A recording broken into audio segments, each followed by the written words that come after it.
Oke. Artinya ini kita hari ini pertemuan keberapa? 5 gitu. Pernah tanjakan stop and go? Belum? Nggak tahu stop and go gimana. Belajar di sini pernah belum? Enggak. Belum. Oke. Berarti sekarang belajar stop and go. Oke. Stop and go artinya tahu? Dan jalan. Nah, arti berhenti dan jalan dikasih judul menjadi stop and go. Nah, berarti stop and go itu judul. Artinya berhenti dan jalan. Nah, sekarang gue kasih tahu. Judul ini ada artinya. Disebut teknik. Kenapa jadi teknik? Karena berhenti jalan. Kalau berhenti dan jalan itu ada beberapa kategori disebut berhentinya pakai rem kaki, berhentinya pakai rem tangan, padat merayapnya pakai rem kaki, padat merayapnya tidak pakai tekanan rem kaki, padat tersendat.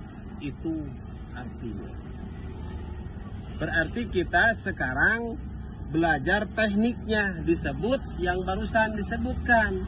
Berarti kita belajar teknik cara setar awal rem kaki, cara setar awal rem tangan, cara padat merayap pakai tekanan rem kaki, cara padat merayap yang tidak pakai tekanan rem kaki, cara padat tersendat. Berarti stop and go itu berhenti maju itu judulnya jadi stop and go. Isinya teknik.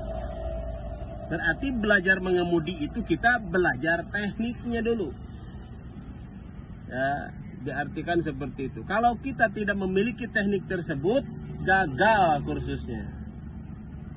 Karena segalanya daripada pengendalian hanya stop and go. Tekniknya ada 5.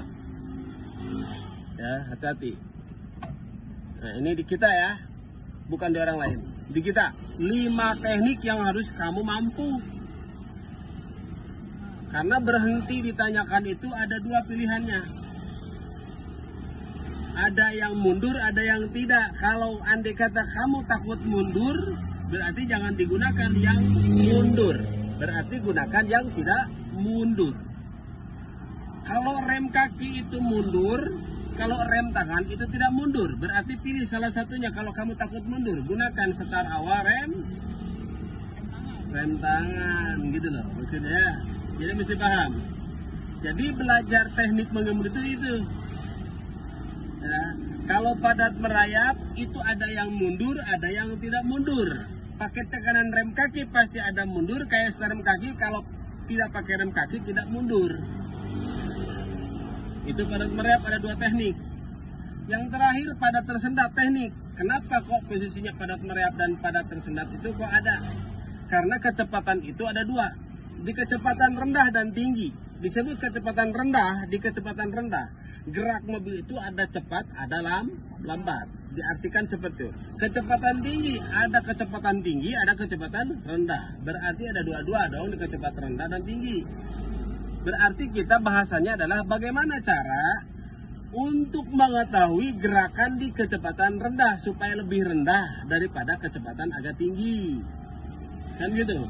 Berarti jawaban kamu kalau lebih rendah adalah gerakannya paling rendah itu kecepatan padat tersendat dibanding padat merayap. Kalau padat merayap itu 1 meter, 2 meter geraknya. Kalau padat tersendat itu 50 cm sampai 1 meter.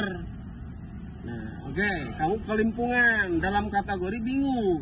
Ya, teori dulu, baru diperagakan. Oke? Siap. Ini video pertama loh penjelasannya. Aku jelas ya. Tekniknya ada berapa? 5. Ada 5. Sebutin. Cara apa aja? Cara setar awal rem. Rem kaki. Cara setar awal rem. Rem tangan. Padat merayap pakai rem. Kalau merayap rem kaki. Padat merayap tidak pakai rem. Tidak pakai rem kaki. Padat tersendat. Padat tersendat. Beres. Itu yang kamu harus dimiliki teh. Itu namanya belajar. Kalau andai kata tidak ada itu, kamu bukan belajar namanya. berarti buang-buang duit. Beres, selesai.